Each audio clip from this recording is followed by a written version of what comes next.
Tips for life ಚಾನಲ್ಗೆ ನಿಮಗೆಲ್ಲರಿಗೂ ಸ್ವಾಗತ. ನಂಬಿಕೆ ಅನ್ನೋದು ತುಂಬಾ ಮುಖ್ಯ. ಜೀವನದಲ್ಲಿ ನಂಬಿಕೆಯಿಂದಲೇ ಎಲ್ಲ ಸಾಧ್ಯ. ಯಾವುದೇ ಒಂದು ವಿಷಯ ಆದರೂ ಸಹ ನಾವು ನಂಬಿಕೆಯಿಂದಲೇ ಮಾಡಬೇಕಾಗತ್ತೆ. ನಮ್ಮ ಹಿರಿಯರು ಹೇಳಿರುವಂತಹ ಕೆಲವೊಂದು ವಿಚಾರಗಳು ತುಂಬಾ ಮುಖ್ಯವಾಗಿರುತ್ತೆ ಹಾಗೂ ಅದನ್ನು ನಾವು ಪಾಲಿಸಬೇಕಾಗತ್ತೆ. ನಮ್ಮ ಮೇಲೆ ದೇವರ ಆಶೀರ್ವಾದವಿದ್ದರೆ ದೇವರು ನಮಗೆ ಯಾವ ರೀತಿಯಾದ ಸೂಚನೆಯನ್ನು ನೀಡುತ್ತಾನೆ ಎಂಬುದನ್ನು ಇಲ್ಲಿ ನೋಡೋಣ. ಕೆಲವೊಂದು ನಂಬಿಕೆಗಳ ಪ್ರಕಾರ ಯಾವುದಾದ್ರೂ ಪ್ರಮುಖ ಕೆಲಸದ ನಿಮಿತ್ತ ಎಲ್ಲೋ ಹೊರಗಡೆ ಹೋಗುತ್ತಿದ್ದರೆ ಅಥವಾ ಮನೆಯಿಂದ ಹೊರಗಡೆ ಬಂದಾಗ ನಮಗೆ ನೀಲಕಂಠ ಪಕ್ಷಿ ಕಾಣಿಸಿಕೊಂಡರೆ ಅದು ನಮ್ಮ ಮೇಲೆ ದೇವರ ಆಶೀರ್ವಾದವಿದೆ ಎಂಬುದರ ಸೂಚನೆಯಾಗಿದೆ.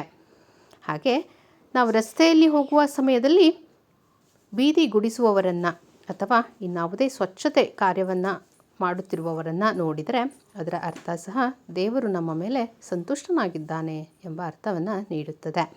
ಹಾಗೆ ಪ್ರಾರ್ಥನೆ ಮಾಡಲು ಕುಳಿತಿರುವಾಗ ದೇವರನ್ನು ಪೂಜಿಸುತ್ತಿರುವ ಸಮಯದಲ್ಲಿ ಇದ್ದಕ್ಕಿದ್ದಂತೆ ಯಾರಾದರೂ ಭಿಕ್ಷೆ ಕೇಳಿಕೊಂಡು ನಮ್ಮ ಮನೆ ಬಾಗಿಲಿಗೆ ಬಂದರೆ ಅಥವಾ ಹಸು ನಾಯಿ ನಮ್ಮ ಮನೆ ಬಾಗಿಲಿಗೆ ಬಂದರೆ ಇದರ ಅರ್ಥವೂ ಸಹ ದೇವರು ಸಂತುಷ್ಟನಾಗಿದ್ದಾನೆ ಅಂತ. ಶಾಸ್ತ್ರಗಳ ಪ್ರಕಾರ ಬ್ರಹ್ಮ ಮುಹೂರ್ತವು ಬಹಳ ಶುಭ ಮತ್ತು ಪ್ರಯೋಜನಕಾರಿ ಸಮಯ ಅಂತ ಪರಿಗಣಿಸಲಾಗಿದೆ. ಅದೇ ಸಮಯದಲ್ಲಿ ಒಬ್ಬ ವ್ಯಕ್ತಿಯು ಸ್ವಯಂಚಾಲಿತವಾಗಿ ಎಚ್ಚರಗೊಂಡರೆ, ಅಂದರೆ ಯಾರೂ ಆ ವ್ಯಕ್ತಿಯನ್ನು ಎಬ್ಬಿಸದೆ ಅವನೇ ಎದ್ದುಕೊಂಡರೆ ದೇವರ ಆಶೀರ್ವಾದ ಆ ವ್ಯಕ್ತಿಯ ಮೇಲಿದೆ ಎಂಬ ಅರ್ಥ ನೀಡುತ್ತೆ. ಕನಸಿನಲ್ಲಿ ಎತ್ತರದ ಪರ್ವತಗಳು, ದೇವಾಲಯಗಳು ಅಥವಾ ಯಾವುದೇ ದೇವರ ವಿಗ್ರಹಗಳು ಕಾಣಿಸಿಕೊಂಡ್ರೆ ಅವರನ್ನು ದೇವರ ಆಶೀರ್ವಾದ ಸಂಕೇತ ಅಂತ ಪರಿಗಣಿಸಲಾಗುತ್ತೆ.